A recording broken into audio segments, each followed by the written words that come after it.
welcome, greetings to all of you who have made time for us to have this follow-up conversation regarding the Municipal Standard Chart of Accounts, a reform that really looks at, as we reimagine municipalities, how they can be supported in the main by processes that support their business, but beyond that, it's the issue of the systems.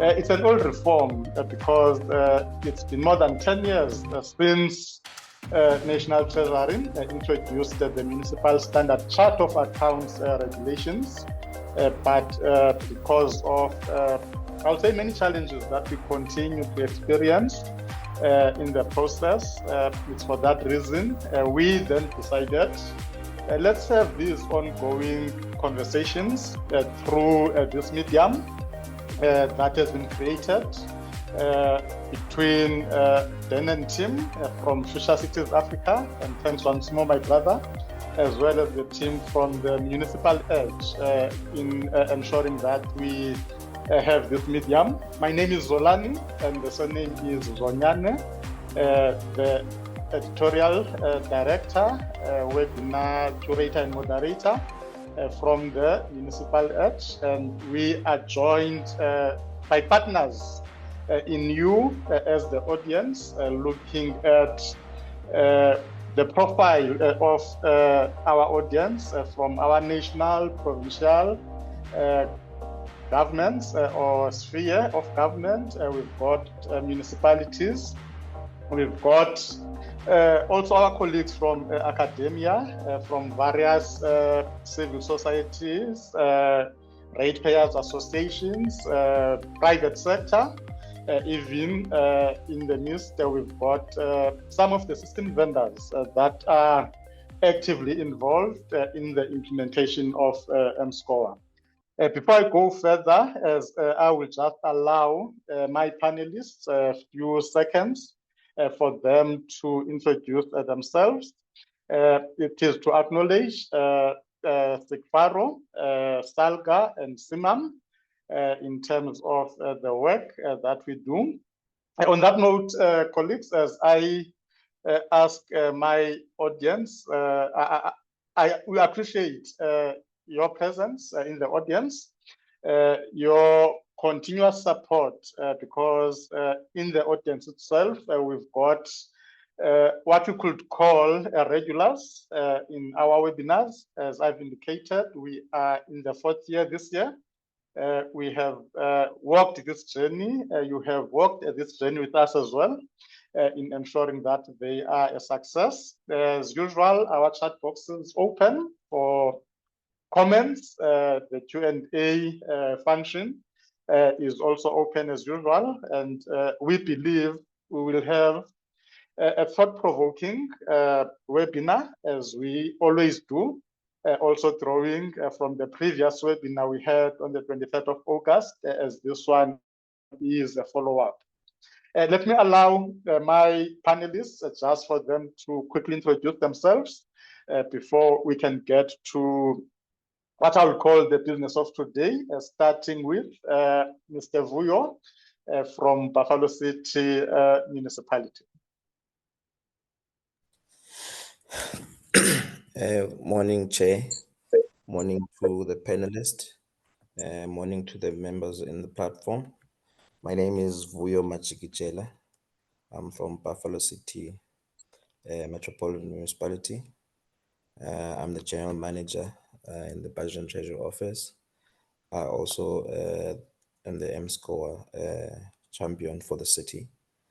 So let me thank you, Chair. Thanks a lot for that intro, Vuyo. And Vuyo is supported this morning by one of his colleagues, mSCOA Dumisa, who will be on the background, just looking at some of the questions and the comments. We also welcome you, Masi. Secondly, we've got Faez, Salie from Western Cape Provincial Treasury. Faez, can you greet the audience and also briefly introduce yourself?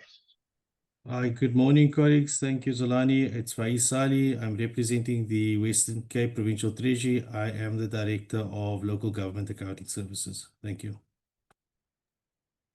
Thanks a lot for that, Faez. And we've got Mr. Bongani Mdletshe from National Treasury as part and parcel of the team that is overseeing the implementation of the reform. Mr. Mdletshe, welcome, sir. Yeah, good morning, Chair. Thank you very much for this session. My name is Bongani Mdletshe. I'm the mSCOA advisor at National Treasury, and we are pleased to be part of this amazing webinar. Thank you very much.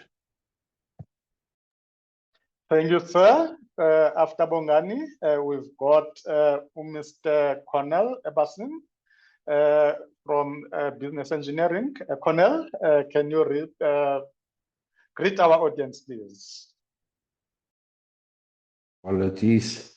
Good morning, colleagues. Cornel Ebersohn, Business Engineering. I'm overseeing and the mSCOA implementation across our client base, as well as providing support in the implementation at the clients in terms of training and the reforms as envisaged. Thank you.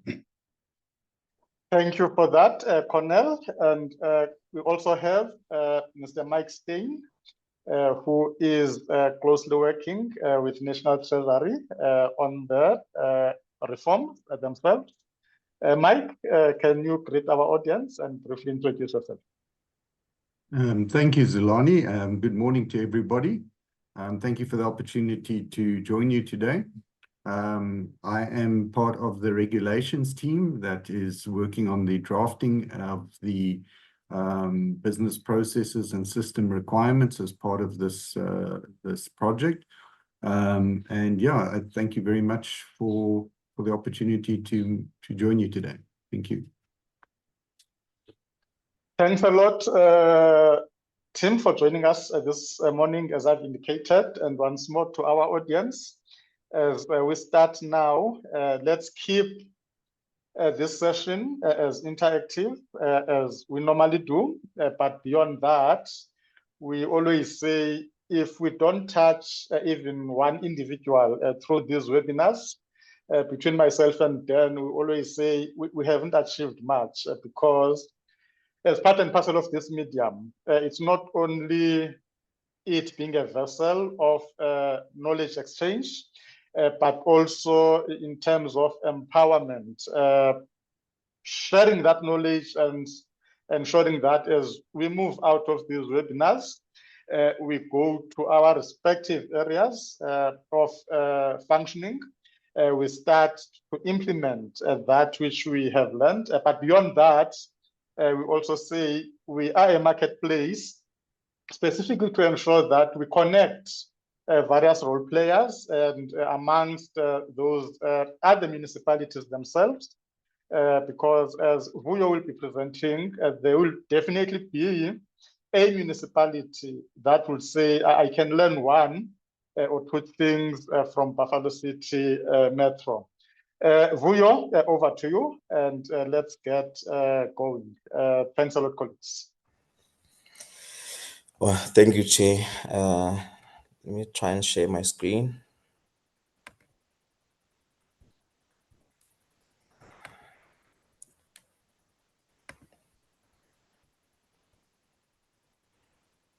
You let me know, Chair, if you can see my screen.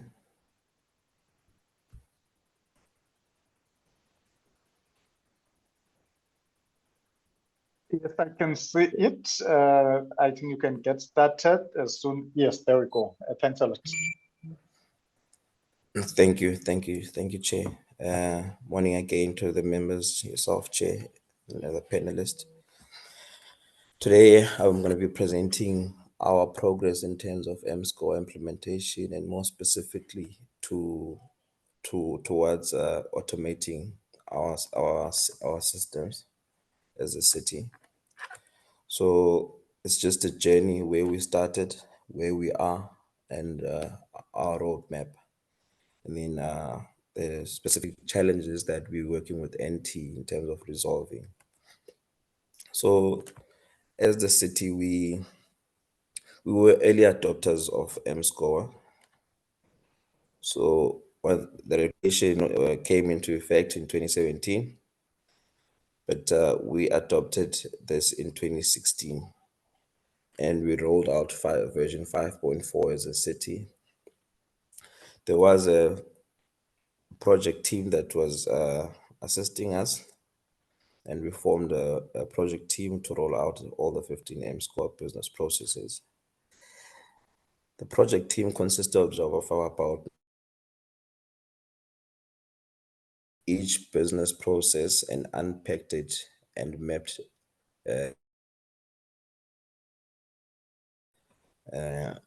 system towards integration.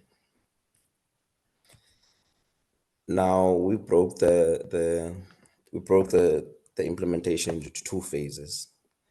The first phase looked at those systems that directly linked to the general ledger, which is your 7 mSCOA components, which being the billing module, budget module, asset management, inventory, supply chain, payroll, and revenue management.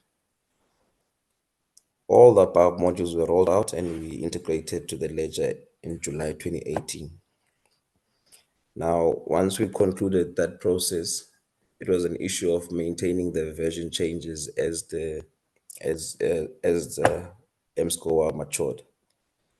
Now, during that process, we made sure that, all the team members maintained their specific modules.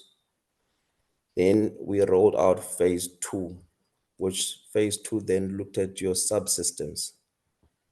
Now, on those subsystems, we specifically looked at your treasury and cash management module, then your grant module, your costing, corporate governance, valuation role, traffic fines, customer care, and so on, all of that. We managed to implement the treasury and cash management module. We managed to implement the grant management module. Then we partially implemented the costing module. Then we fully implemented corporate governance. We fully implemented the integration of the valuation role. We fully implemented the traffic fines. And then we are still in an integration phase when it comes to the customer care module. You'll see that one in the roadmap as I talk to it. Now, our roadmap entails that we table the progress of the roadmap to the Finance Portfolio Committee and Council every quarter. Now, that comes from our monthly project meetings that we make sure that they stay in place and we implement them and follow up on all the departments in terms of their systems. Now we have what we call an AFLA system, which that AFLA system manages our way leaves applications. We have what we call also the property and lease application management system. We have the building plan, town planning, and so forth. Now, the responsible department will be roads, property leases, building architecture, town planning. Now, what is the status in terms of that? We're saying the status is still to be launched to the public. We did our internal processes in terms of capacitating the councillors, capacitating the HODs from an approval and a business process point of view. We mapped up the full process in terms of that full AFLA system. And we're saying, where is this to be integrating? So that process, it needs to integrate to value matrix. And then we're saying we've already mapped or integrated to value matrix. So we need to push this to value matrix. And once it's pushed to value matrix, it then pushes to solar. What are we using in terms of that integration?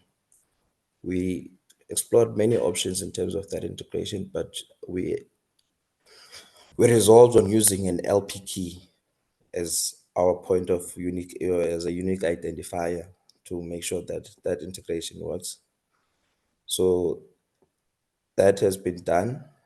It's just launching it to the public now for the public to submit their application automatically sitting at home. We have what we call an IVR system, which that IVR system is used purely for customer relationship management. So a customer can then log any complaint on the IVR system. The system is live. It maps straight to Solar. So that one is fully integrated, and we managed to achieve that last year, September 2024. We've also automated our supply chain management processes. We just in the previous quarter from July, now, we just started in terms of automating the tenders that are from 30,000 to 750. So what we had before, we automated all the tenders below 30,000. Then we were struggling in terms of the 30,000 to 750, but we managed to implement that now. And then it integrates directly to Solar. We do, however, still have a challenge when we map the e-procurement to our creators module. So we're looking at that gap right now, but the responsible department would be supply chain. We also managed in terms of e-procurement to look at all the tenders that are above 750, and those are captured and managed on e-procurement. Then we've got a meter reading system. Revenue management is dealing with that one. The system is live and integrates to Solar. Then we've got a smart metering solution with a mobile app that also is revenue management. The app is for consumers to monitor their consumption. That one is also live, and we're currently only focusing on upgrading the app on a continuous basis based on the inputs that we received and the controls that we see. Then value matrix, we said that one is live. Payday, that one is live, it integrates to Solar. We've got what we call an ADS suite for asset management. We have a challenge there because what we do for integration purposes, we use an integration journal. Now we're trying to move away from that one and upgrade the ADS suite to use an API, not a journal integration. So we are in development stage with the service provider on this one to try to manage that one. Prop viewer, that one is live. It's a matter of then to say that how do we then integrate to the deeds office automatically, because that process, it needs now for us to work with the deeds office. And right now we're only importing the information. We would like to have a situation wherein that information automatically is updated without having us to manually import it. Municipal billing viewer, that one is live. Display, we use that one to display properties and deeds registered properties. We are also integrating to Solar on Caseway. Then Freshmark, it's for the fresh produce market. That one is also live, integrating to Solar, directly to Solar. Then we've got a business process management. In that one, we are focusing on other items that we want to manage in terms of saying that we want the journal process to be automated onto the system, which we've done. Any budget transfer must be done on the system. Then we're looking at other avenues in terms of to say that what other systems can we then see that we have done manually, which we can use the BPM tool to map up all those processes. So from a BPM point of view, we're still looking and working with Treasury in terms of the whole regulation change and how then we can align ourselves and what we have currently. We do have these challenges, and it's something that we push and work with the service provider. We work with the relevant stakeholders. What we noted when it comes to the balance sheet accounts, and this comes and is emanating from the implementation of the trading services, we started implementation of the trading services reform in July this year, and we're working in terms of submitting the financial statements as a business for that particular business unit. So what we noted in that process is that previously we used to recognize the conditional grants. Specifically, I'll take that one as an example, but it cuts across all the line items within the balance sheet. We used to recognize the liability on the conditional grants under the finance function, and then the expenditure will sit in the relevant functions or directorates or departments, that what we call them. And then when we reduce the liability, we push it to the finance function. Now, as part of that process, you will see then now what it means to say that when we receive that grant, we must allocate the funding to the particular trading service wherein the expenditure, because now we saw that there's no alignment between the expenditure within that function and the liability in that function. So it means then when you look at all the line items, because what we said is that when you map your balance sheet, the balance sheet must be mapped at a function and an item level.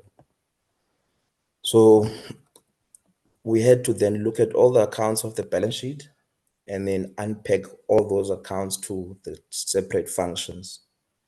So it's something that we raised and we're working with NT on this one so that we have the relevant accounts. Again, when we looked at the costing segment, because now the application of the trading services in itself means that we need to fully roll out the costing. So what happens is that when you prepare the financials for the particular business unit, we must show the recovery and the charge out under the respective revenue and expenditure. As much as it will net off at the bottom line, but you need to show where the charge out is and where the recovery is. And at this point in time, we were netting off at 0, but when you map it out per function, again, we had a challenge on this one. So we're still working on this one. Why are we doing that? We want to have an efficient tariff in terms of the costing segment. We charge out to the correct function and recover from the correct function, and it will then improve the tariff efficiency of that particular business unit. For one, the bulk purchase electricity is budgeted under electricity function, but now we found out the electricity function bears the brunt of the entire institution from a recovery point of view. We needed then to unpack that to each particular function or department or directorate. So it's something that we're looking at as well. We're looking at the business intelligence reports, wherein you're saying that the reports that we see on our BIC, we need to see them on a real-time perspective, because what happens is that our ledger integrates or updates overnight. And we're saying that it needs to update at a transaction level automatically at that particular hour. And how is that going to be done? Through that API integration. So what we did then is to say, let's have one integration layer, which we call master data management.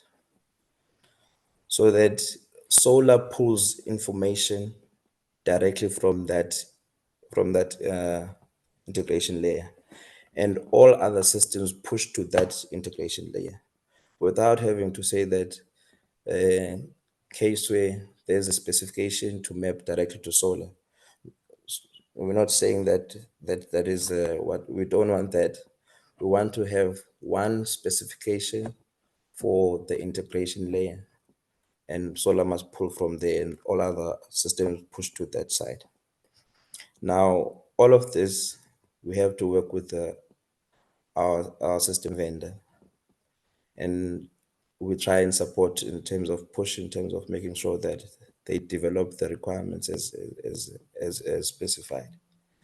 It's a training process, but we work together in that regard. It's just that the development is slow. We have the idea, and we're pushing to make sure that that process is done through the monthly project steering committee meetings with the service provider, and also our MMCs. They push us for reporting on a quarterly basis, so we need to reflect progress every quarter to our principals. I think that's our current challenges at this point. However, we've mapped all the current process, the business process that we need. Chair, I think that's me in a nutshell. Thank you. Thanks a lot for that, Vuyo. Your presentation. From where I'm sitting, it's insightful, but not only insightful. It I'll say, iterates the importance of the system as one of the enablers to the implementation of the reform. That integration is quite important, and from where I'm sitting, given my focus on revenue management, the fact that all the other departments in your roadmap are part and parcel of the implementation itself. But beyond that, looking at the fact that the system also then allows municipalities in determining the cost reflectiveness of rendering the services, which is one of the key, I'll say, enablers to tariffs that are cost reflective. I see Cornel has raised his hand. I'll give you briefly shortly, Cornel. But as I do that as well, it's also important to acknowledge and spotlight our sponsors for this series, that being Business Engineering and Ntiyiso Consulting Group, of which we do have Cornel in this webinar. And if you have missed the previous one, I've already seen a request for that recording. That's where you'll also get the insights from Ntiyiso Consulting Group as well. And also to get an overview of where this part 2 is coming from. Cornel, I think it might have been maybe an error in the hand that you raised, but what I'll request maybe, okay, no, wonderful.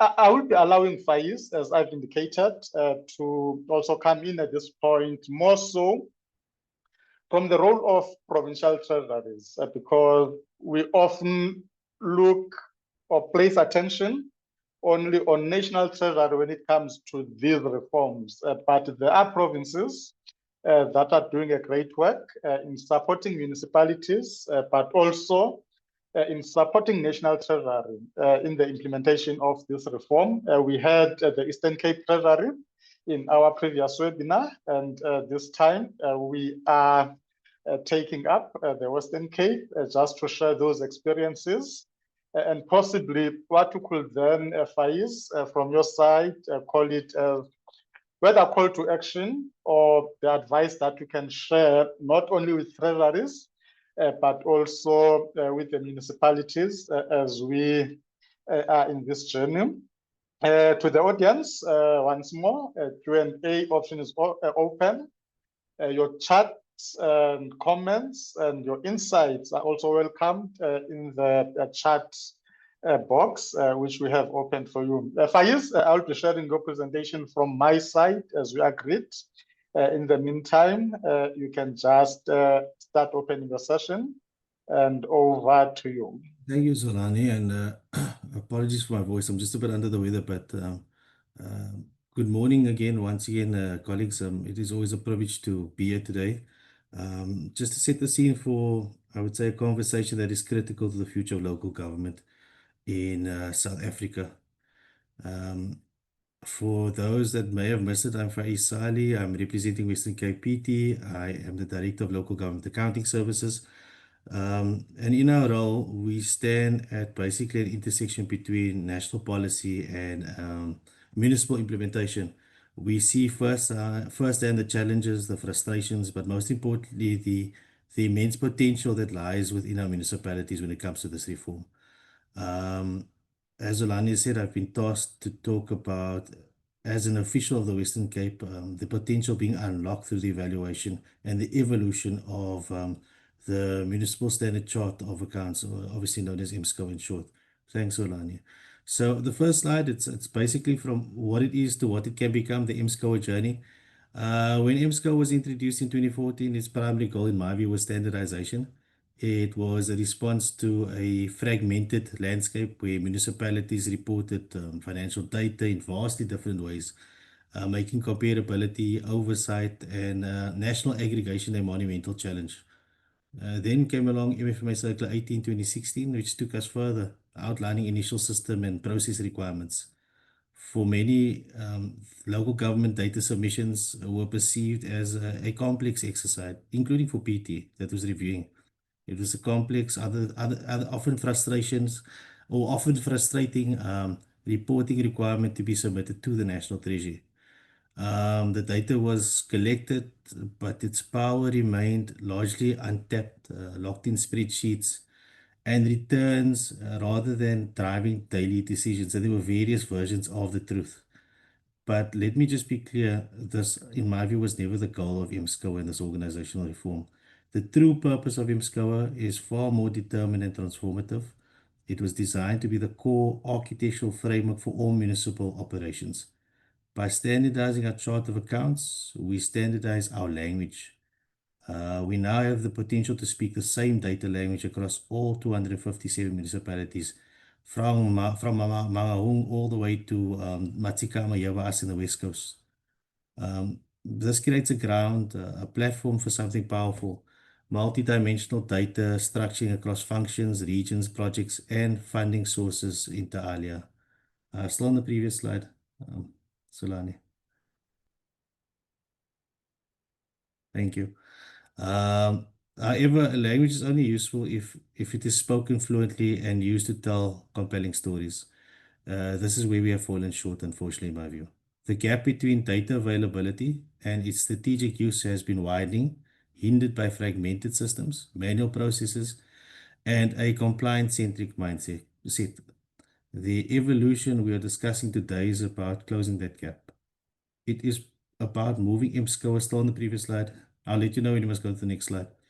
It is about moving mSCOA from the finance back office to the front line of service delivery and strategic decision making. Next slide, please.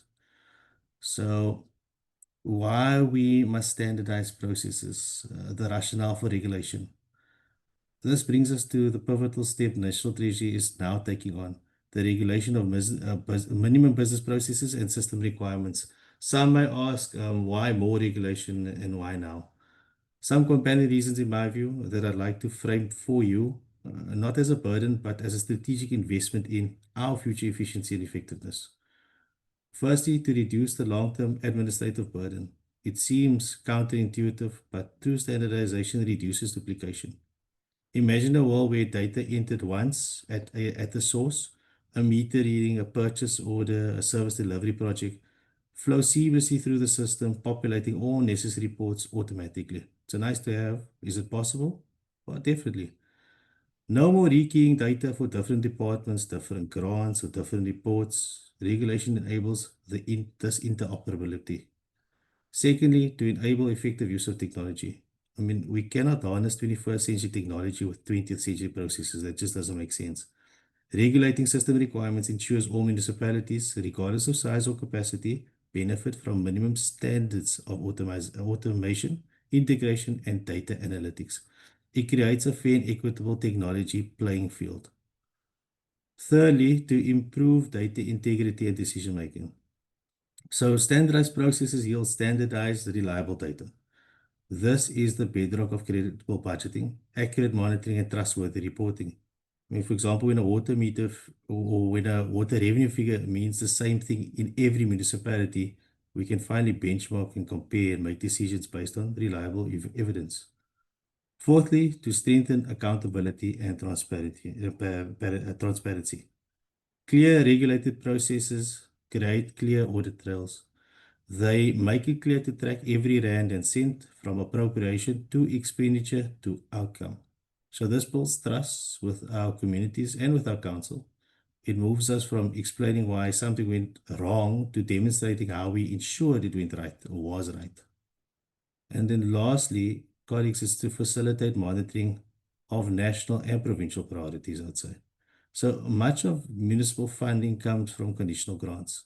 Regulated processes allow us to intrinsically link funding to outcomes. This is important. We can track not just if the money was spent, but if it was spent on the right things in the right way to achieve the desired results for the citizens that we all serve.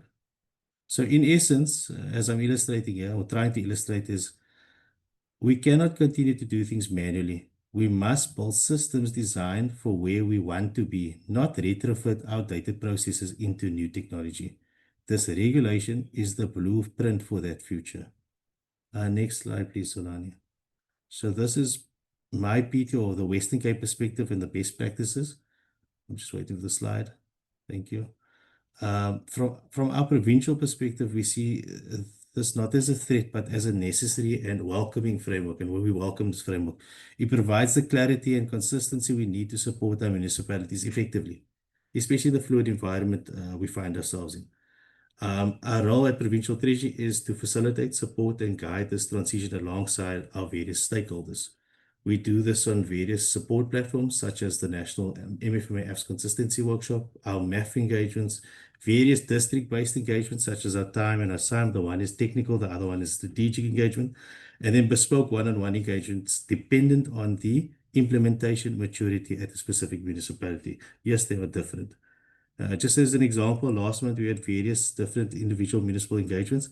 The level of implementation maturity differed, the focus of the engagements differed, system alignment in some, and then governance and training in the others. However, what I can say is that all these municipalities we engage with illustrated that they are actively engaging and require our continued support, particularly ahead of the business process regulations. So based on our engagements with municipalities in the Western Cape, the best practice emerging in my view are leadership buy-in. That's number one. This cannot be an IT or finance project, colleagues. This misconception must stop immediately. It's an organizational reform. It requires championing from the municipal manager and the entire management team. mSCOA integration is a strategic organizational priority. And by the way, colleagues, this misconception is not just limited to the local government sphere. It's across all spheres of government, from what I've picked up in my view. Process before technology. The NT's approach to define processes up to the sub-process level 3, is well supported in my view, or on my side. Municipalities must first map and understand their own workflows against these standard processes before configuring their systems. Don't just automate a bad process. Invest in change management. This is not, again, limited to municipalities. This is arguably the biggest success factor, colleagues. Officials need to understand the why, not just the what. Training, continuous communication, and support are non-negotiable. Registering for the training outline on the GoMini portal is a critical start. Colleagues, kindly also ensure all your officials within your establishment are registered to access the wealth of data in one single source, one version of the GoMini portal. Yes, we've come across instances where municipal officials, as well as PT officials, and still not registered for the portal. And then lastly, collaborate smartly with your vendors. Proactive engagement with your system providers is essential. The working group meetings are a perfect platform for this. Challenge them to demonstrate how their solutions will meet the new regulated functionality, not just the old requirements. Next slide, please, Zolani. The strategic opportunity, unleashing the mSCOA potential. So what does this regulated future look like in practice? It looks like mSCOA is becoming the powerful enabler it was always meant to be. Imagine a municipal manager, for example, logging into a dashboard that shows real data performance, or the real-time performance data, revenue collection by ward, project expenditure versus delivery maintenance backlogs by asset type, all drawn directly from the integrated mSCOA data. Customized performance dashboards for your MM. Scenario-based budgeting. With accurate cost data embedded in processes, municipalities can model the impact of different service delivery options. An example, what if we extend the indigent threshold by 5%? Or what is the true cost of maintaining a new library? The answers will be driven by data and calculated risks, not guesswork. There's no guesstimation. Predictive analytics. Historical and real-time mSCOA data can be used to predict trends. We can forecast water demand peaks, identify areas at risk of revenue default, and allocate resources proactively, not reactively. Lastly, enhanced oversight. So councils and community organizations can access simplified, trustworthy reports derived from the single source of truth, fostering a new era of transparency and accountability. We just actually, as an example, used the Go Wizard tool internally before F submission date, just to analyze potential inconsistent accounting classifications across our district municipalities and our province. The results were an eye-opener. There were definite inconsistencies with major revenue line items. Colleagues, just see this as a strategic opportunity before us. The regulation of business processes is the key that unlocks this door. Last slide, I think, Zolani. It's the call to action. Yeah. So, colleagues, the journey ahead is clear. The 2014 regulation set the destination. MFMA Circular 80 of 2016, inter alia, started that engine. The work culminating in the upcoming regulations is paving the highway. The question is no longer if we will travel this road, but how will we travel it? My call to action to you today, colleagues, is for municipalities must continue with an active preparation stance. Leadership must champion this initiative to ensure readiness and hold each other accountable. For those municipalities that have not already, establish and empower your project implementation committee immediately. The PIC, as outlined by National Treasury, is the central engine for this project. Its immediate responsibilities include driving and ensuring awareness and communication, immediately begin internal workshops and briefings for senior management and council to build organizational-wide awareness of the impending changes. Perform gap analysis, conduct a prelim high-level comparison of the municipality's current chart of accounts, business processes, and system functionalities against the guidance and draft documents already released by National Treasury. Stay in touch with province. Formalize communication channels with PT to report discrepancies and seek guidance. Yes, colleagues, I'm telling you, hold us accountable to perform our role as an oversight body as well. Immediate or initiate a formal readiness assessment. The PIC should commission a detailed assessment focusing on two streams I propose, if not already. Process a gap analysis, map existing business processes, example, your SCM, your revenue management budgeting, against the levels 1 and 3 processes defined by National Treasury. Document all variances. And then secondly, system capability assessments.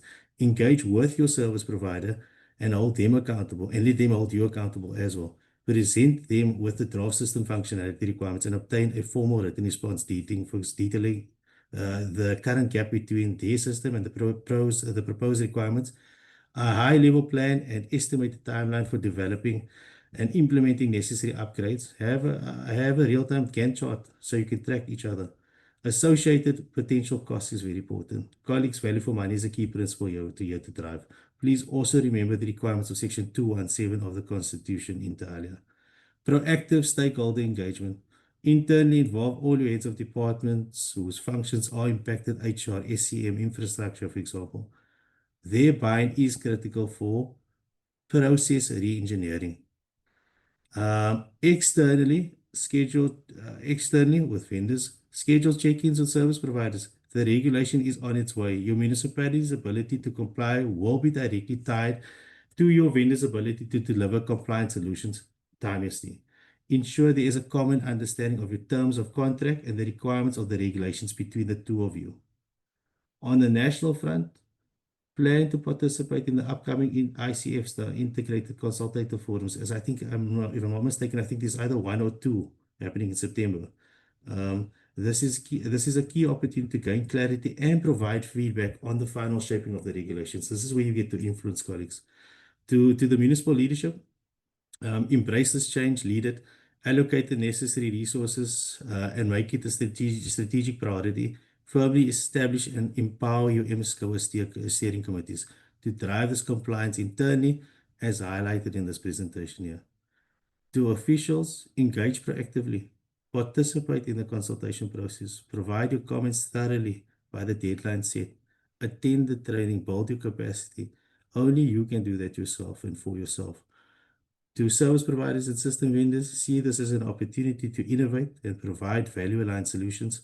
Work with us to build the integrated automated systems our municipalities need and deserve to serve our citizens. This is our collective opportunity to reshape local government, to move from compliant administrators to strategic, data-driven leaders who can deliver services effectively and account for them transparently.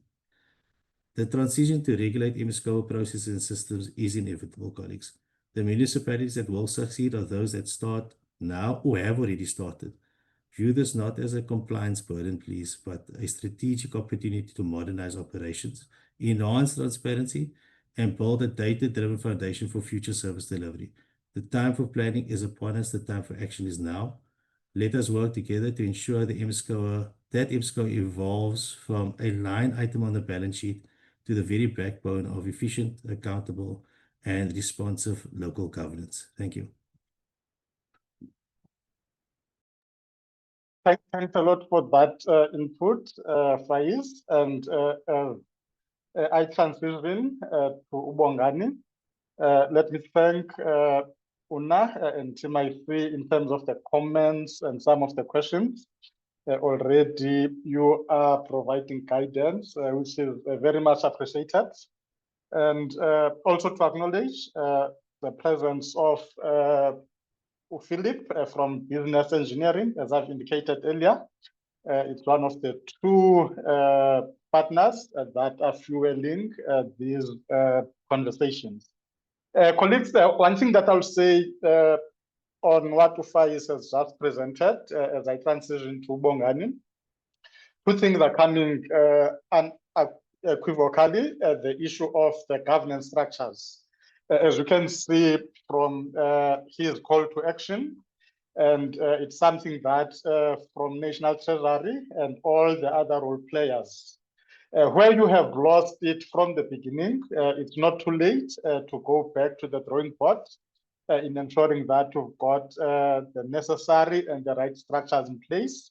But what also came out of the previous webinar, the issue of change management, which he also touches on profoundly, to say, if we are to get the current phase right in terms of the business processes and systems, requirements and regulations, we need to embed change management within the system, within the plan of implementing these regulations.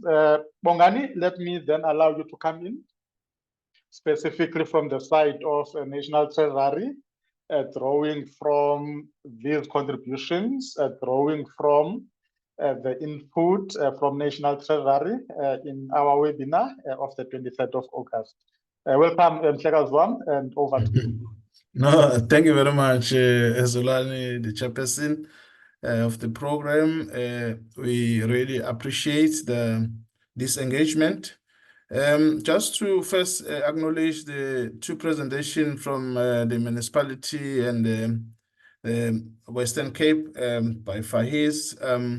Already, both a presentation has laid the background, colleagues, to say what as we are as National Treasury trying to achieve. My parting shot is that always when we engage colleagues, the systems are as good as their users. So basically, touching from where we come from, we were running various systems, we were running various charts as the municipalities. So, and then mSCOA was then brought in to actually standardize the chart of accounts so that we are communicating, in a common, chart, and also able to share information across the spheres of government. Colleagues, at the level of National Treasury, that's where these regulations are coming in, even also the promulgation of the mSCOA. We've gone far in terms of our journey, in terms of the mSCOA implementation.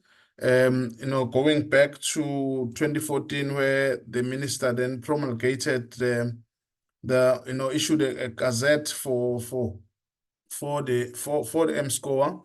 And then we went on a journey also where we then have pilot sites, which the Buffalo City was one of the pilot sites that was then implementing mSCOA. Then we further look at the issue of MFMA Circular 80, which is set the background in terms of what the structure of this system we're looking at. But mostly the main drive was that we work on an integrated system that provide all functionality of these business processes as promulgated in the MFMA Circular 80.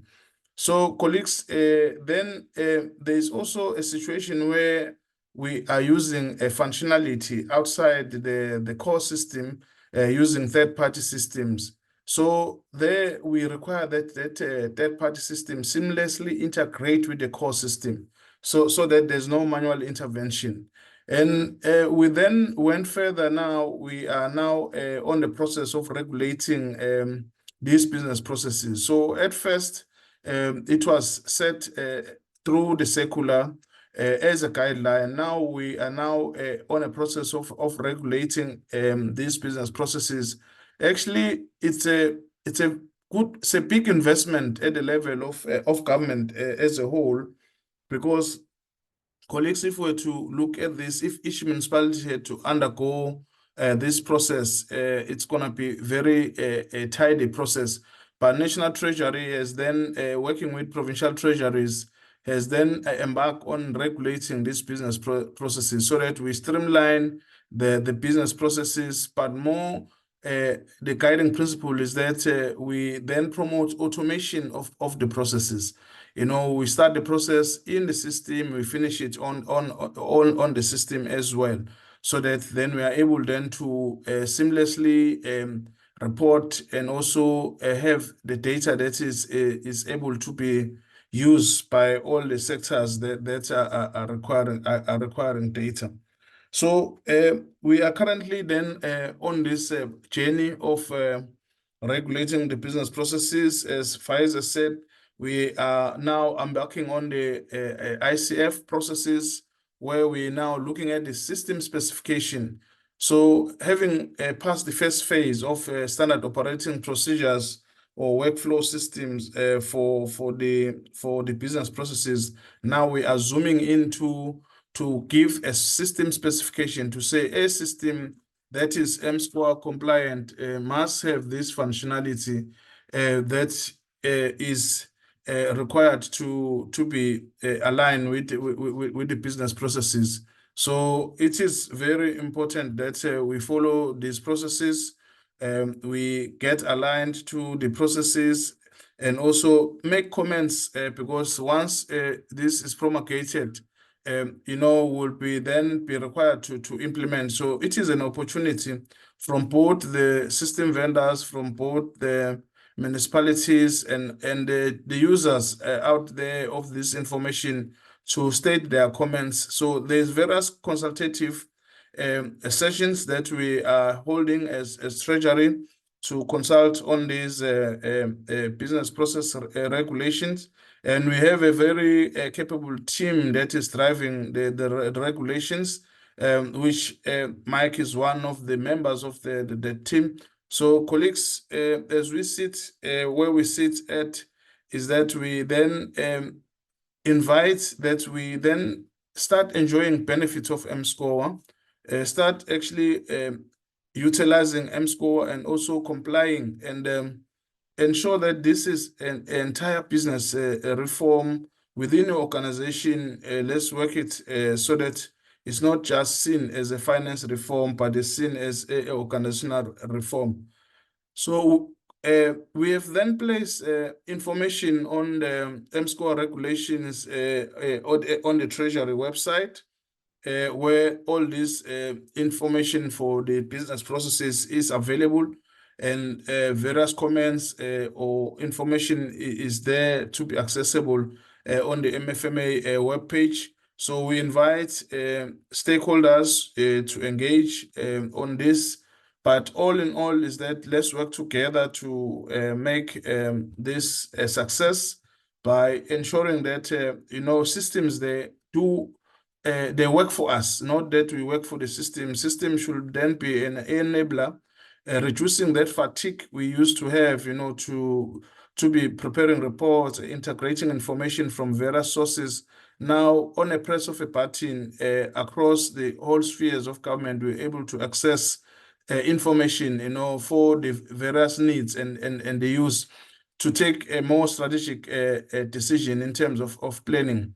So then one is then saying, here's mSCOA, let's embrace it, let's comply, let's work, within the support we have from national board to up to level of provincial treasuries, so that we make this a success and also benefit the country in terms of getting benefits. Thank you very much, Chair. I think I'll pause there for now. Thank you.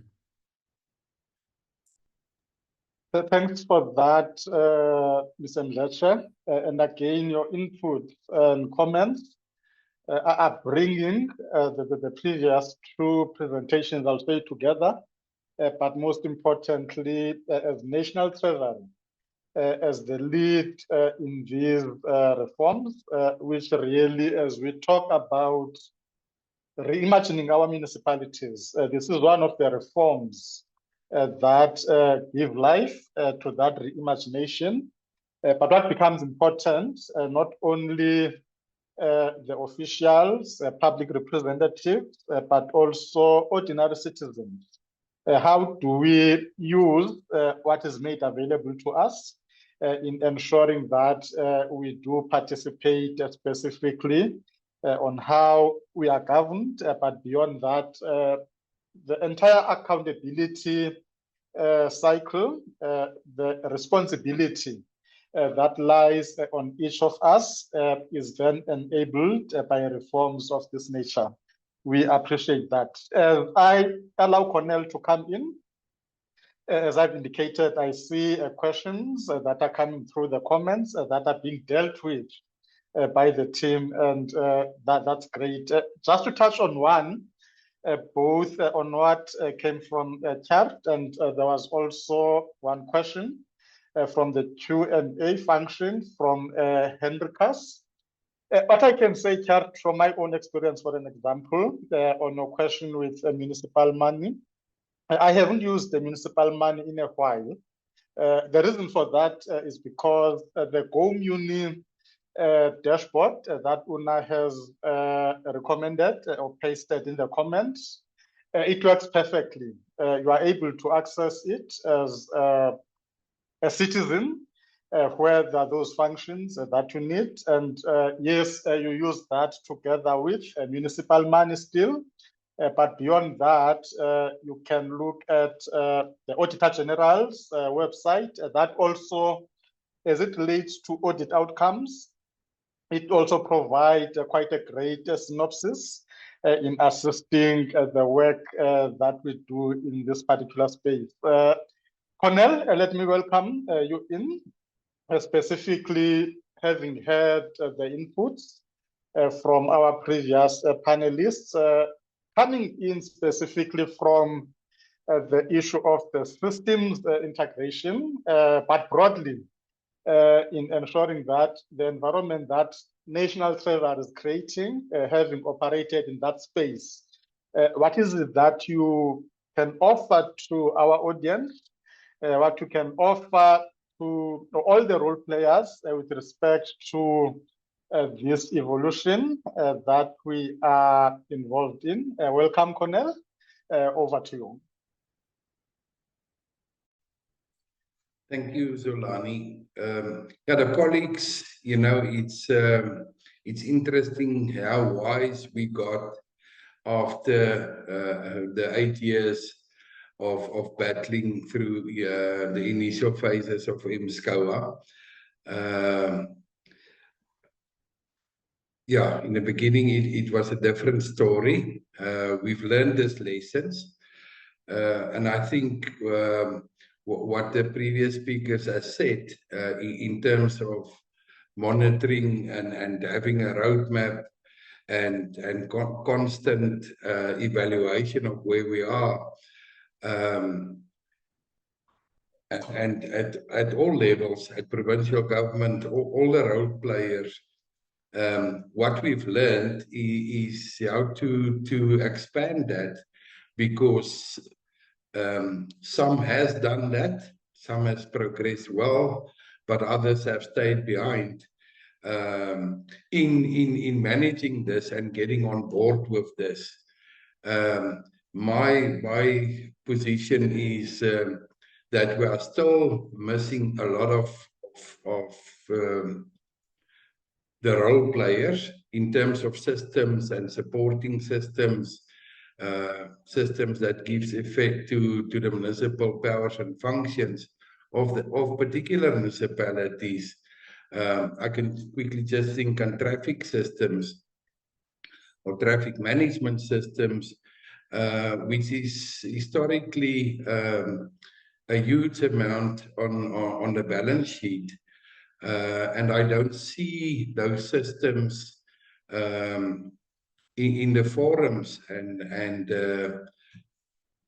not the regulation itself, but procedures and workflows, getting those kind of systems on board and what they do. If you look at traffic fines, it's voluminous, it's high value. There's a lot of work around that in terms of how you disclose this. Some municipalities are very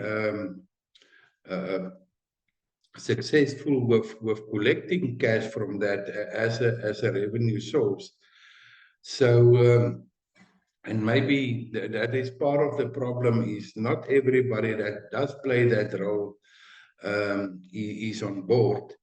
And then on where integration specifically is making an impact, and the process that National Treasury has engaged now in getting the system and the standard operating procedures more detailed, more accurate, more relevant, is, you know, previously, if you look at the building plan application, the objective and the performance indicator was the building plan has been approved, and in terms of Spluma, how that happened, etc.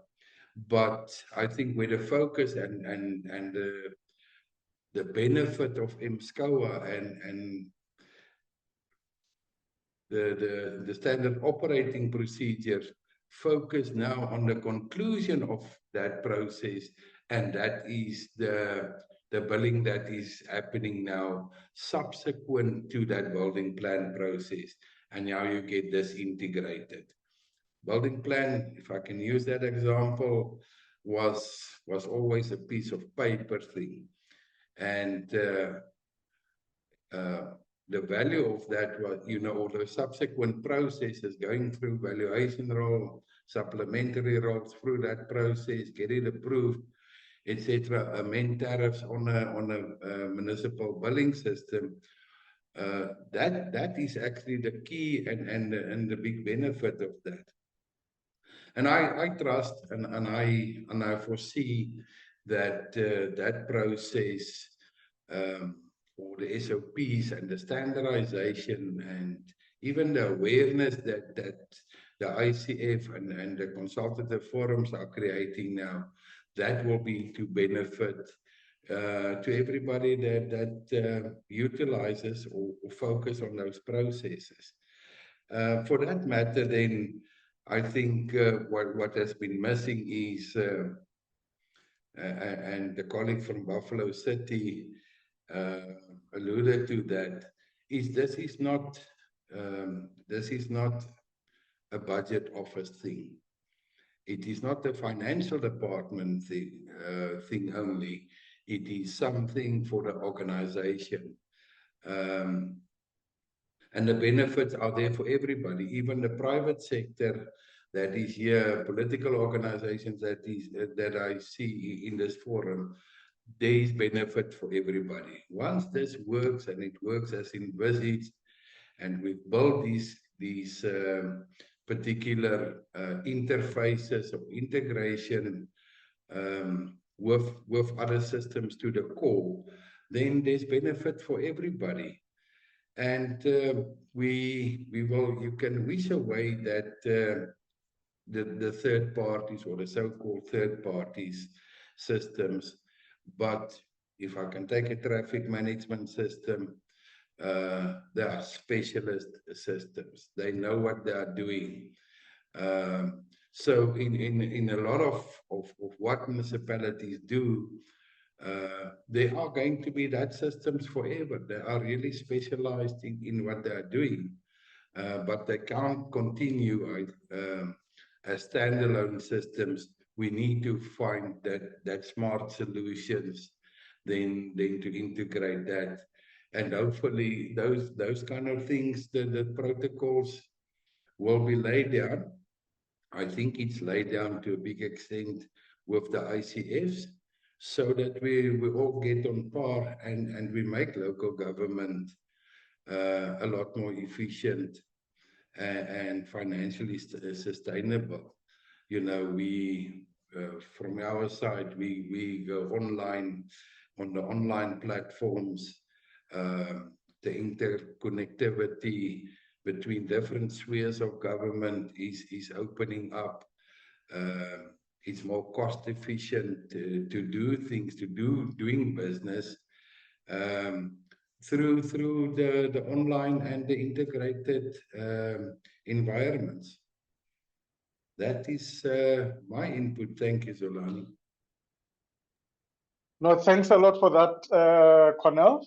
And again, that illustrates not only the importance of the systems which we've evolved to understand as technology when it comes to the PPT framework, but also you touched on interesting items, the focus of the reform itself being a business reform.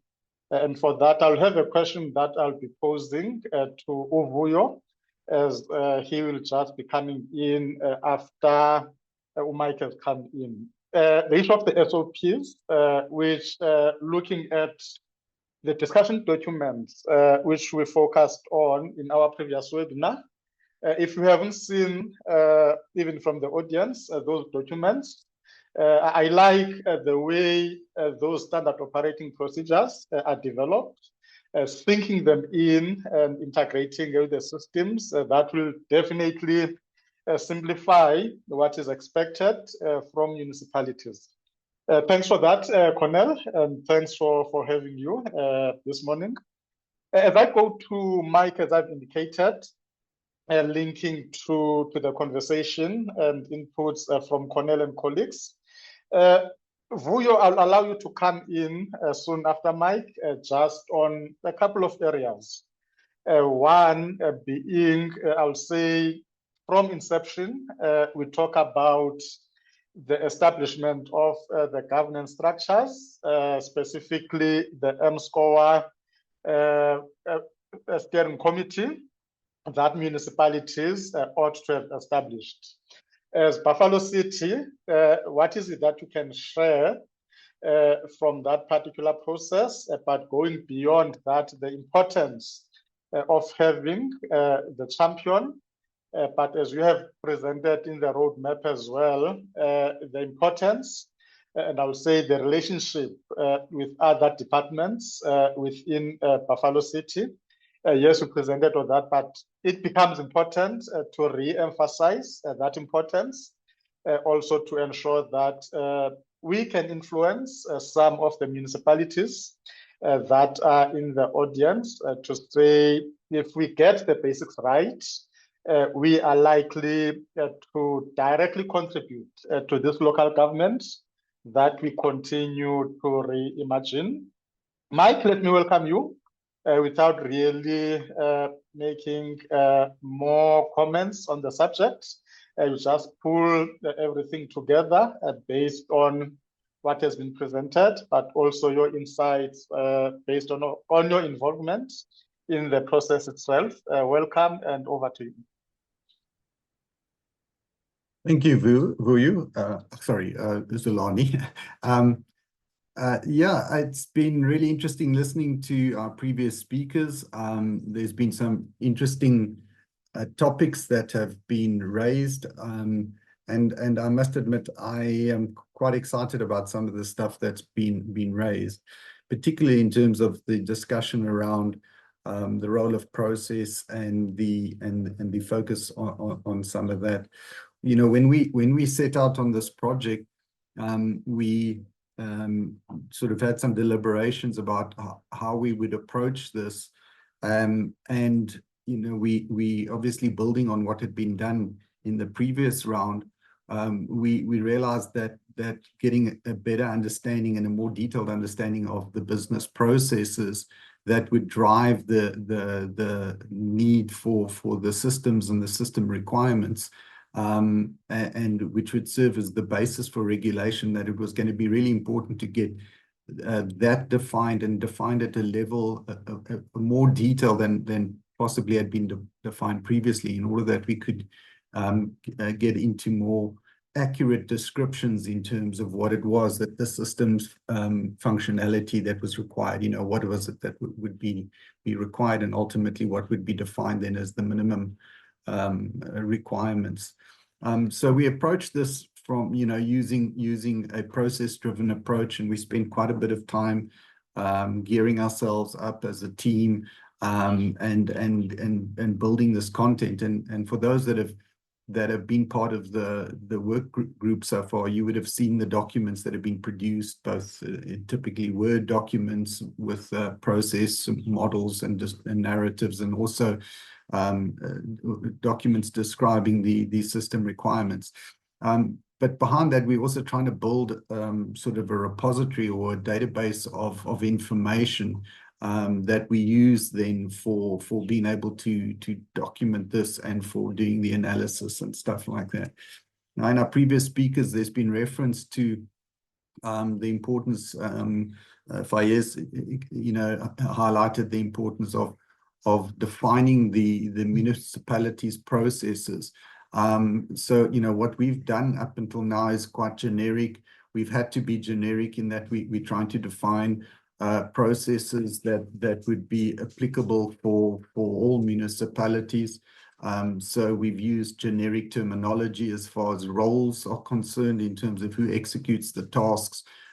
We've used generic terminology when it comes to referencing system functionality, and so forth. And the opportunity is there now to take that into a next level within the municipalities, and it's something that we've been discussing in a couple of the sessions. In terms of recommended approach, would be to ensure that one then takes those processes and customizes them for that municipality, where you can then be specific about the roles that are going to execute the activities within the municipality, but also then in conjunction with your vendors to be more specific and clarify exactly what what functionality is going to be provided by, you know, which transactions or which parts of the solutions, or which solution components that it is that's going to provide the specific functionality. And doing that would help to you know, to clarify the requirements, to be able to assist the municipality to actually confirm and validate exactly how they are going to go about implementing that functionality.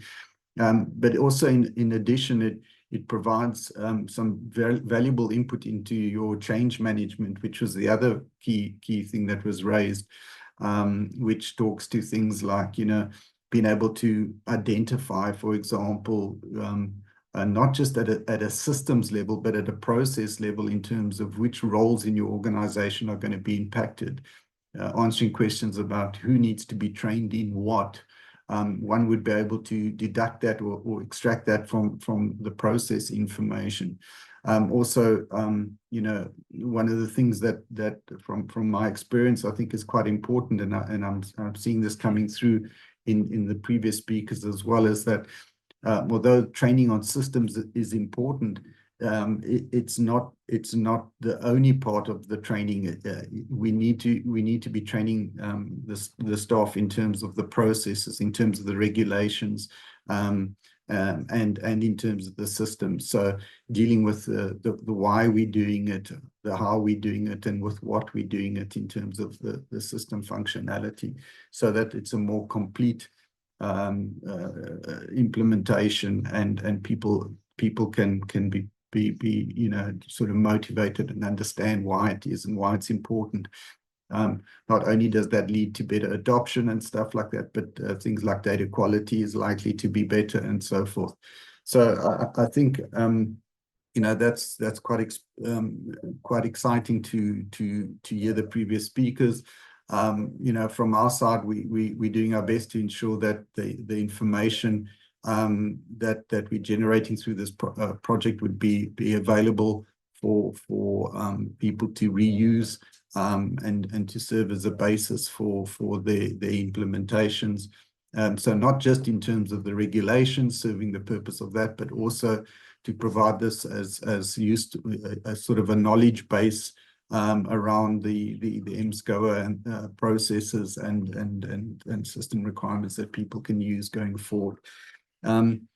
So yeah, and then there's, you know, a couple of other things that was mentioned that I thought was quite good. I think one item that in particular that sort of was quite interesting in terms of the discussion around master data management.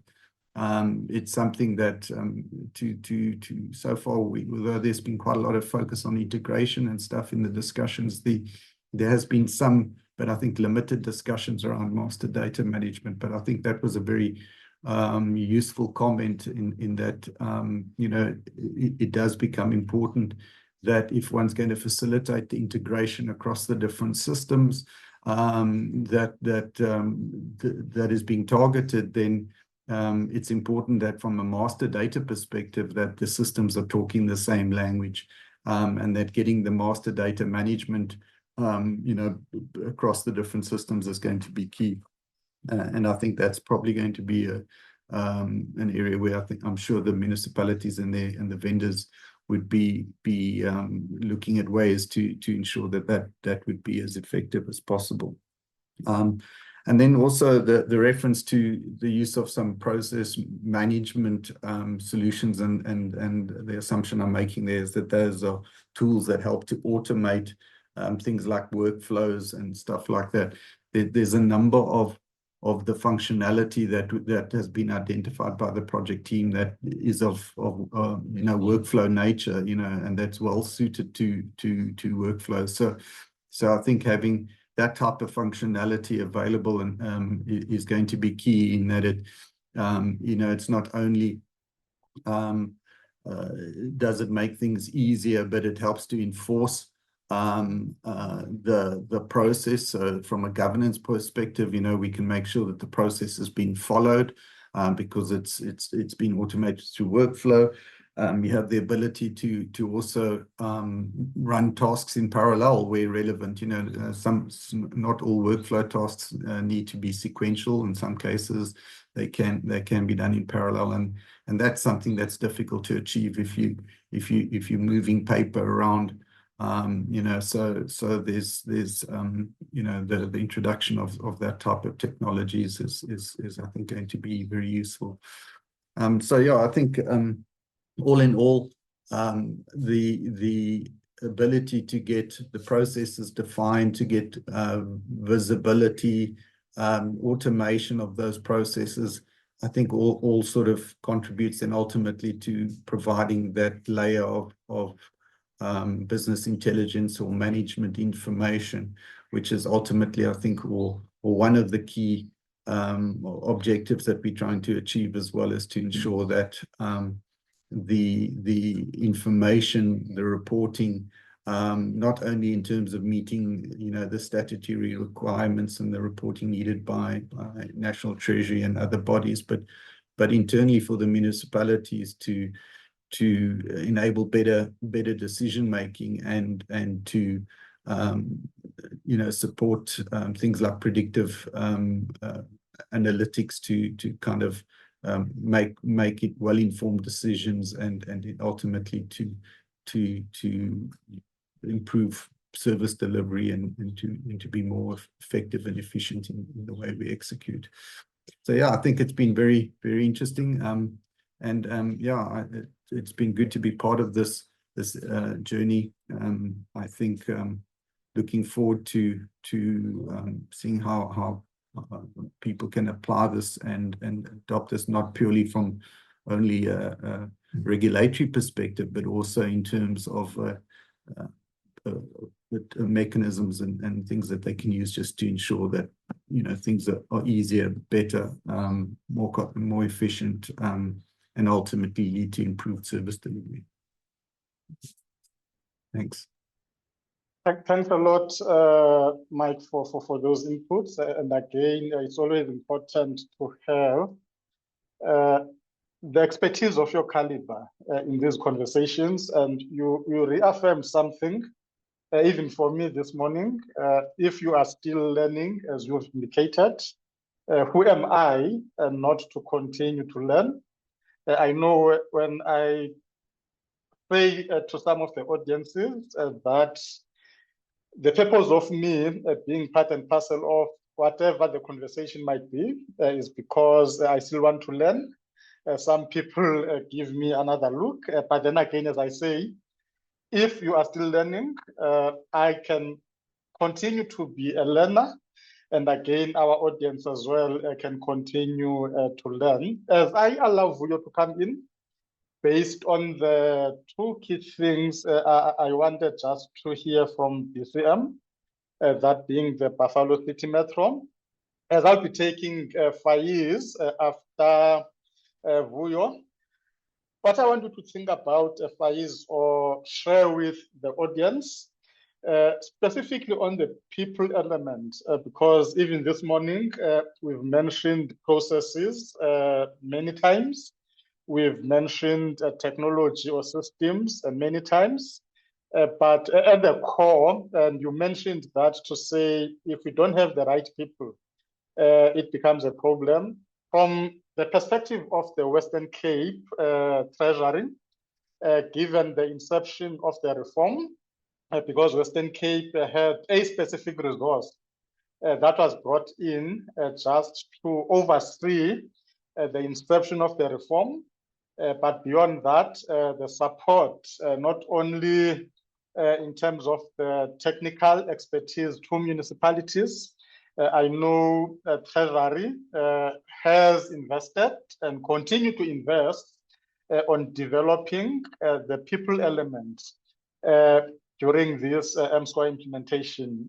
Probably share your insights and thoughts for other treasuries, specifically lesson on that, but also the issue of change management within Treasury itself, but also your view on the change management broadly within the municipalities. Over to you, Faez.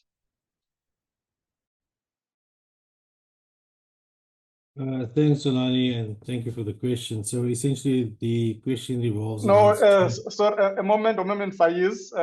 Let's allow Vuyo to come in first. I think I got excited. Let's allow Vuyo to come in. Sorry for that, and then we'll take you after Vuyo. Thank you, Chair. So I think Mike covered me very well. On my end, Chair, the the implementation of the governance structures is a critical one. The sustainability of the governance structures is also a critical one, in a sense that the deployment of the whole mSCOA makes it sustainable, because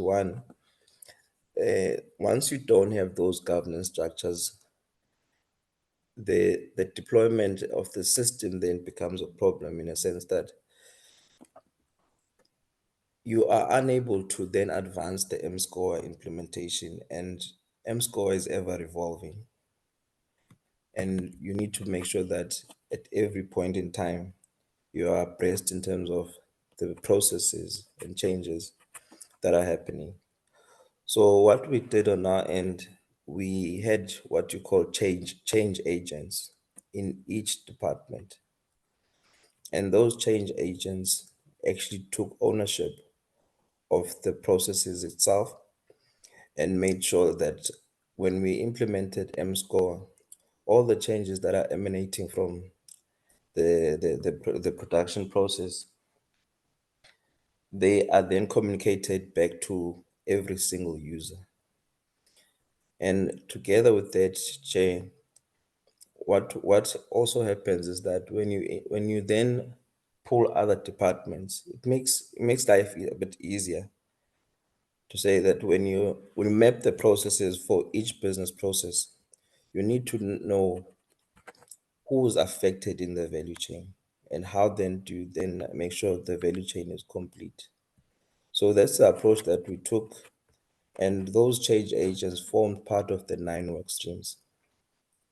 And from the 9 work streams, then there was a project work stream, which reported to the project work stream in itself, which is the mSCOA task team.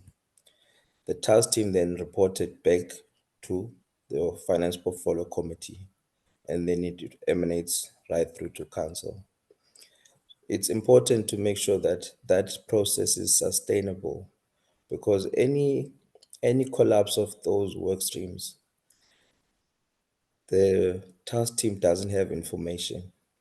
And in those work streams, you've got end users who actually use the system on a day-to-day. They are easily then can inform the process, and it makes the process integrated in terms of building any business process onto the system. So, Chair, I think I cannot overemphasize the governance structures in the entire value chain, because they make sure that the rollout of mSCOA is in sync. Chair, thank you on my end.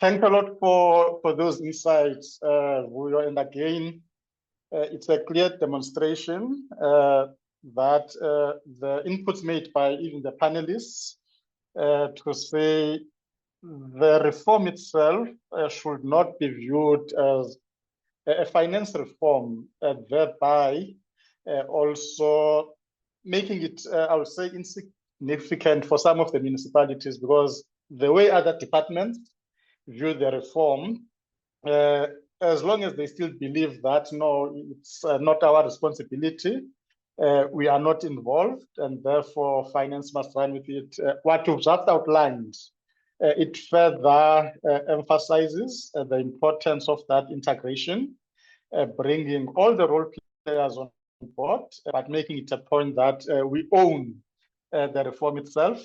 As you're coming in, Faez, I'll allow you shortly, but I also want Bongani to touch on the issue of, I would say, the change management itself, Specifically, I know due to some other work that I do, Mr. Mdletshe, that for change management, there is a setup within the National Treasury in supporting municipalities. And perhaps as we venture into this phase of the current process on the regulations, those are some of the levers that we need to activate in supporting municipalities. But I'll get your insights on that one as you come in. Let me just allow Faez to come in before you come in, Mr. Mdletshe. Over to you, Faez. Thank you, Zolani, and thank you for the question. I mean, change management isn't an easy topic to discuss, regardless of the organization or the sector that you're in. I mean, driving change management in mSCOA, which is essentially an organizational reform, again, it's not a financial system. It has been complex, but I mean, it's been a critical task that has been taken up by the Western Cape Provincial Treasury. The reform in itself and the environment in itself as well, outside of the reform, has been fluid. For example, in the Western Cape, you see how between the two local government elections, we see hung council sitting from 33% to 66%. Now, as much as we don't like to say it, that affects the way the administration runs. So take, for example, I mean, part of change management is you need committed champions, you need committed leadership that are keeping abreast with the reform. But if you're sitting in an environment where the leadership changes on a 3 to 6 month basis, it's very, very difficult to keep up with that. So within the PT itself, you made mention of, I believe you were at Western Cape PT a very, very long time ago, though. So you are aware of some of the support structures we had in place, but some of those officials are no longer with us. So, and there were skills gaps, and we needed to, and a lot of it was about knowledge management and knowledge management not being in place.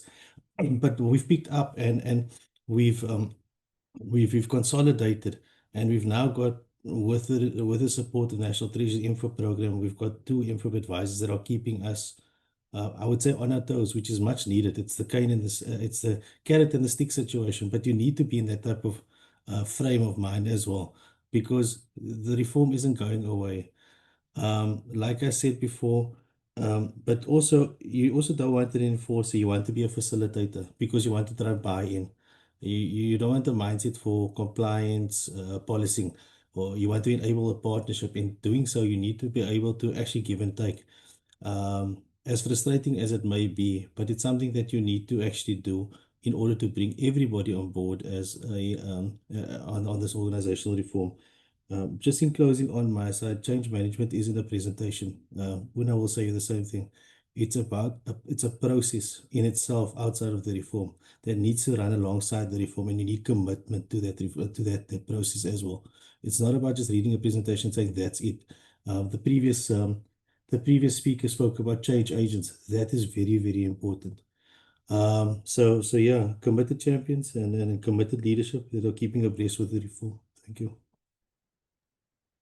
No, that's wonderful, and thanks for those inputs. As I get to you, Mr. Mdletshe, specifically on that issue of change management, I would say challenge yourself, Cornel, as I will allow you to come in.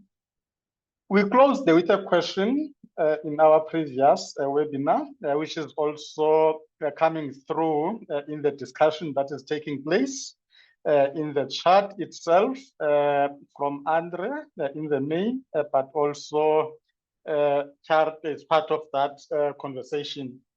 Una has attended to the first part of a single system, which I also agree and support that view. But there's this issue about supply chain or procurement processes. And the question that came, which also aligns to the comment by Chart, if you can look at it, Cornel.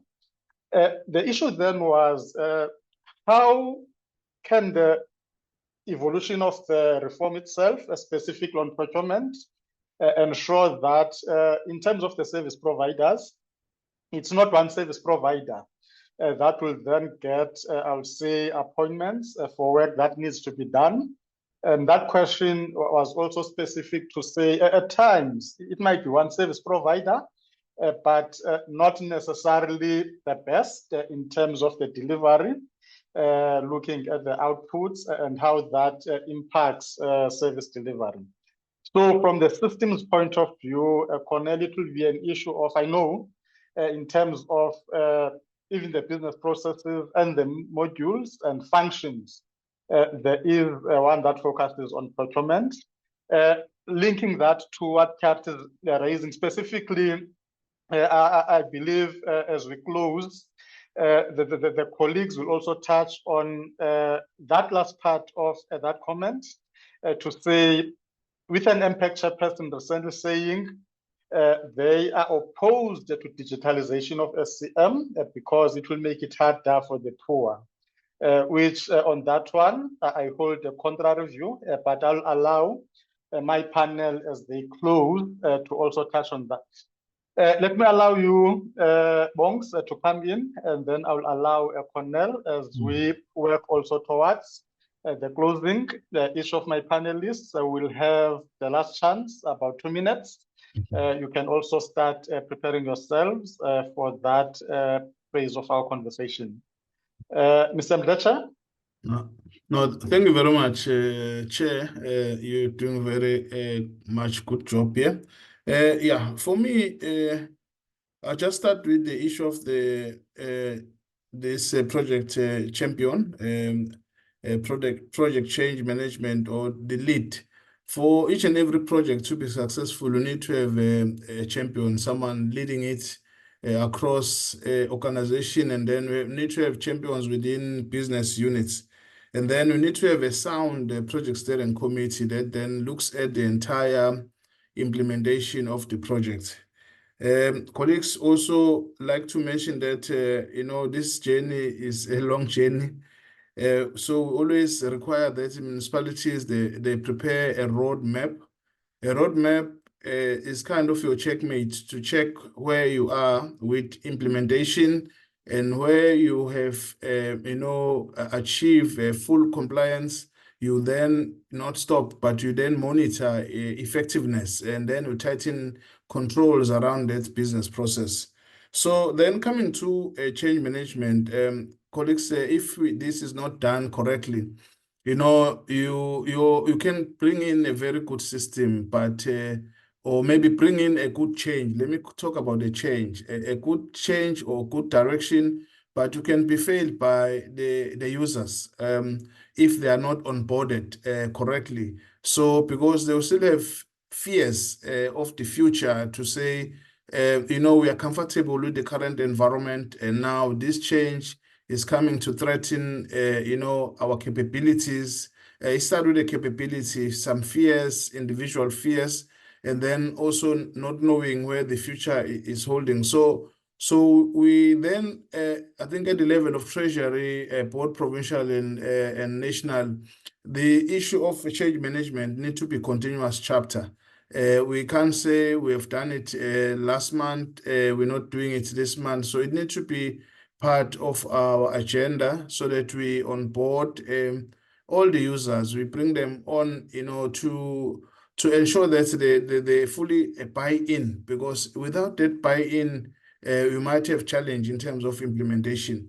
We have some cases, Chair, at the national level, even at the provincial, where some municipalities have opted to change the system, and halfway down the line, they went back to the old system. So those are just indicators that the change management and the process, the users, were not brought in, to be onboarded. So there's a high risk now, because you've already invested into the new, then you're reverting back to the old system. And then I think towards all this process, the main intention or the main drive, we want to have a credible data through implementation of this system. So the intention is that that data that is produced is reliable and is correct from first time in terms of us reporting on it.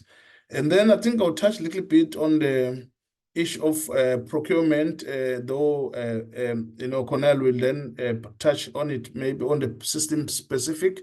But The intention here that when we automate the process, all these processes, we're trying to eliminate the human intervention, but it doesn't mean that this automation will then be running outside the policies. So your policy is still going to guide you on SCM, on your targeted procurement, but then the system will then make it easy for you so that you're not pushing papers from point to end. The time you start to the end, some papers are getting lost on the way. So hence then that comment by the MPEC chairperson is, for me, I think for Treasury, it's this system is meant to enable you to deliver your mandate according to your policy. So it's not going to make things worse, but it's going to make things good. But also think of the worst case scenario where your system can be infiltrated, while you're trying to address your core, and then if systems are not strong, then you are you are then challenged with failure. So colleagues, then the issue here is that we are, with the regulation of mSCOA, we trying to get better and tighten the system and also standardize the process so that in all the spheres, all the municipalities, we are using same procedures. Even the systems are then aligned to those procedures. Thank you very much, Chair. Thanks for that, Mr. Mdletshe, and again for those profound inputs. I'll give you to come in, Cornel, just on the system or technology element vis-a-vis procurement. And I'll give Mike, and what I would like you to do, Mike, just maybe as a key focus in your next submission, the issue of or the view of a single system. But again, as I've indicated earlier, Una has touched on that. Perhaps you can also reflect specifically on that one. And as I give Cornel, I see your comment heard, and indeed you are correct that for mSCOA to be successful within a municipality, it becomes the responsibility of the top management to not only acknowledge, but take ownership, take responsibility in ensuring that the reform is implemented. It then touches on the issue of the project steering committee that we spoke about, because that's where the top management will have that platform to ensure that they understand, they have the same thinking, and they have the same plans in supporting the implementation of the reform. Cornel, let me allow you to come in, and thereafter it will be Mike. And as I've indicated, colleagues and the audience, which was at 85 at some point, but we know some of you attend in groups, which is much appreciated. We are at 67 at this point. Cornel, let me allow you to come in, then it will be Mike, and then we will start the roundup soon after Mike has come in. Over to you, Cornel. Thank you, Zolani. Yes, my experience is that the digitalization, obviously for some it might be constrained, but for many others it also opens doors. But it depends on your environment.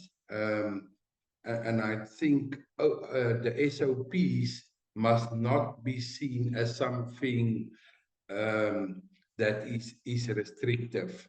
There is no one-size-fits-all solution for South African municipalities, and I don't think there will ever be, just because of regional and geographical layouts. You think that digitalization for SMME might be limitations, but if you look at certain parts of South Africa in the Northern Cape, where opportunity towns are, geographically vast, and so the opportunity to do business are always further away. And costly to go to a next town or a next municipality to be competitive and use available opportunities. In that way, digitalization can assist and open doors. So that's what we do. So we've done online tenders, a system where you really don't travel anymore to submit your tenders. And from a service provider side, it is a costly thing. To go and attend a briefing session, to go back, send somebody back, make sure your tender is in at the correct time, then maybe go afterwards to a presentation, etc. That is costly. For somebody down the line, it's costly. Whether a municipality that's printing the documents and all the labor and etc. So procurement in the mSCOA environment is there's a guideline basically. You need to adapt. You need to adapt to the size of your municipality, but ultimately it guides you the way I see to reach a particular point, and that is to comply to regulations and laws, which is for everybody the same. How we get there is different for each one, and that's where the roadmap is. To that point, the roadmap ultimately for me determines how many third parties, because it interrogates what you do as a municipality, what systems that you need to do what you need to do or to enable you, and then how you streamline that through integration. Is it required or whatever? Now, in terms of one service provider, one solution, if you've got the multiples, once again, the roadmap and the governance procedure that is in place and has been tested will guide you to align those agreements so that you don't get, say, if you use a payroll system, a third party payroll system, that doesn't lapse next year, whilst your financial system and your HR system and your performance system might go 5 years and 7 years and 2 years ahead. That is part of the governance of driven by your roadmap to align those things. But yeah, I think the way that we are doing and the opportunity, there's more opportunity for business for South Africans, you know, other than the municipal, the governance side of it, from digitalization and the streamlining of these processes. No, thanks a lot for that, Cornel. Without really wasting time, once more, a great thanks to our audience that is still with us. I'll allow Mike to come in, but as you also come in, Mike, we can as well start the wrapping off sessions. You will then also be sharing just your overview and your closing comments regarding the session. We'll then go up from Mr. Vuyo from the Buffalo City Metro, who will then just in 1 or 2 minutes start the closing. We'll then take each of the panelists thereafter. Over to you, Mike. Thank you, Zolani. I'm not sure I like the way you give me the difficult questions to answer. It's a tricky one. But the issue around whether one goes with one integrated solution or whether you have multiple solutions is something that has been around for many years and discussed at different, not just at a municipal level, but across different kinds of industries and organizations. There's pros and cons around that. and that, you know, some of the big corporates tend to go for the big integrated solutions, whereas you see there's this tendency, maybe some of the smaller organizations tend to go with more of a, you know, sort of granular things. From our project perspective, we're not promoting either one or the other. The way we've approached it is to define a set of system functionality and not necessarily imply in any way that how that functionality needs to be grouped. In other words, whether it has to be part of one single system or whether it's in multiple systems. However, there are a couple of factors, you know, to consider. You know, the more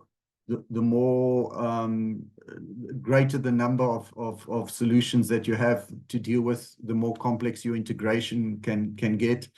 But on the other side, you know, there's assumptions sometimes that if you go with a single system, that all your integration problems are resolved, and that's also not necessarily the case. A lot of the large integrated solutions have not necessarily been designed as one single solution. They often evolve through the acquisition of different products. So in the background, these products are being integrated. It's not necessarily one single product that was designed like that, but rather, you know, these corporates are buying out different software vendors and including them into their solution. So one assumes that this is always a tightly well integrated environment, but generally there's some things in the background that don't always work as well. So yeah, I think it's a tricky one. I'm not so sure it's that easy to answer, and I think it will be something that the municipalities will have to consider their own scenarios, look at what's available, and make decisions that suit their circumstances. In wrapping up, I think it's been a good conversation. I've enjoyed the inputs from the other panel members. It's pleasing to see the levels of insight and understanding and the experiences there. I'm optimistic about what is coming down the line. I kind of get the impression that the lights have switched on. People are seeing the value. There's excitement. There's and I'm you know, really hoping that we can take what we've done as a basis when we move into the implementation thereof, that one can see real value and deliver on the benefits that, you know, that our speakers were referring to earlier. So yeah, thank you very much for the opportunity to be part of this, and yeah, I look forward to seeing how this creates value for all going forward. No, thanks a lot, Mike, and we will always look forward to have you in our future webinars. As I allow Vuyo to come in the same breath of just the closing remarks, there is a question that often comes of the certificates of attendance. What we'll do on that one, we will sit internally, explore that possibility, but also it's something that we will probably have a conversation with National Treasury as well, specifically on this webinar, or also the previous one that we had, but we will advise definitely on the future of that. Vuyo, once more thanks for embracing us with your presence, albeit I'll say the short notice, your closing remarks for today. Thank you, Chair. Chair, thank you for coordinating the session. I think the conversations have been thought-provoking, and Chair, I think we can take a lot from these sessions. For me, I think you spoke about learning, Chair. At every point, we learn, and the implementation of mSCOA is not easy. It comes with a lot of pain, but it's a pain that one needs to go through. You are learning a lot of stuff because pre-mSCOA, I think we were operating in silos. Now you're getting to touch a lot of people, you're getting to understand a lot of processes, and processes that capacitate you as an individual. They capacitate the institution in terms of, from a reporting point of view. It makes the reporting process very unified, and it gives you an ability to make informed decisions.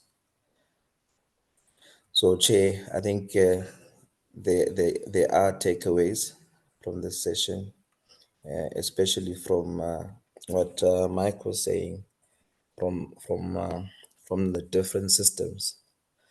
We underwent pain when it came to rolling out the integrations for each third-party vendor, but we learned in that process to say no.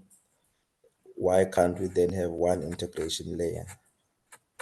And it's something that came useful to the institution. And any upgrades in systems, they already know the integration specification layer. So it automatically automates everything in terms of thinking for a point of view. So thank you a lot, Chair. We taken something from this session. Thank you for inviting us as BCM. No, that's great then. Once more, thanks to yourself as well as the BCM. And I will allow Faez to come in just also to round up. And thanks, Faez, because I know you've got a slot plan this morning, but you managed to be with us until the very end. Your closing remarks? Thanks, Zolani. I mean, in closing from my side, I just want to thank Municipal Edge for the critical platform, my fellow panelists, and then the attendees for the fruitful, productive participation today. The journey towards standardizing and data-driven governance is a collective one. It's all spheres of government must be involved. Let us leave here not as passive attendees, but as active champions for this reform within our respective spheres. Take it home and spread the word. I urge you all to take the insights from this webinar, participate vigorously in the consultation process. I know there's one coming up next week, if I'm not mistaken. I think it is next week, the 16th of September. And then begin your readiness assessments if you haven't done so as well. And then hold us accountable for the Western Cape participants that are here. Please send it to us as the Western Cape Provincial Treasury so we can have a look at it. The path to a more efficient and a transparent and effective local government is clear. So let's walk it together. That's the only way we can do it. And then Zolani and colleagues, again, thank you once again for the opportunity, and I bid you farewell. Thank you, and looking forward to continued collaboration. Thank you. Much appreciated. And let's allow Mr. Mdletshe, again, your closing remarks. You're welcome. No, thank you very much, Zolani and Municipal Edge for this opportunity to engage on a very important topic. Just want to draw us back to the benefits of mSCOA. I'm not going to go through what it is, but at the end of the day is the outcome that we implementing mSCOA, we finally going to be also be improving our audit outcomes, because we'll then be able to be benchmarked, similar, across because of the standardization. But then the last also comment, Chair, is that there are questions that we, as Treasury, we do not answer, like to say which system you must go for, standardization, one system or not one system, because now with this competition commissioner and, open markets, we need to allow the markets to rule its space, but all, as Mike has said, then this project is just to then provide specification for the system, to say the system must comply with this, but no, let's all go for it and be ambassadors of mSCOA. Thank you very much. No, wonderful, sir. And you are touching on the issue of the systems, which by its nature is complex, given the sphere that we operate in, which I'll say should not be viewed like as it is the case with provincial and national governments. Thanks a lot, sir, for embracing us with your presence. Cornel, your last remarks, and I will be summing up the session thereafter. Thanks a lot. Yeah, Zolani, thank you. From my side, it's very insightful to get the feedback from the provincial perspectives, because they are kind of in the middle between Treasury and the municipalities. They get all the complaints from both sides they are not doing, and from the local side, they are complaining there, but we are struggling, etc. So they collate everybody's problems there. And yeah, I would like to have some more information, and I think it's a good thing to regularly engage and get that feedback on a platform like this. And it should be like it's all municipalities, it should be all treasuries that do the same. Because if you've got a SOP, which guides everybody, then there should be SOP on how we deal with the whole structure and all the levels of mSCOA, and how we engage with that. But yeah, it is fruitful. Thank you once again for Municipal Edge. This is where SCOA needs to be, on this level, and this kind of discussion and engagements. And yeah, from our side, Treasury, thank you for the opportunity. It's a massive effort that's going in, from Mike and his team, everybody that's involved. That's lots of hard work, and it's exciting. For us, it is stressful. It puts us under pressure, but ultimately, what's going to come out of that is what we believe in. And that's what we are working to from our side. Thank you. And on behalf of Future Cities Africa and the Municipal Edge, we are also excited and thanking every one of you from our audience and the panelists that have made quite insightful contributions this morning. And of course, the team from the Municipal Edge and Future Cities Africa, our sponsors in business engineering and Ntiyiso Consulting Group.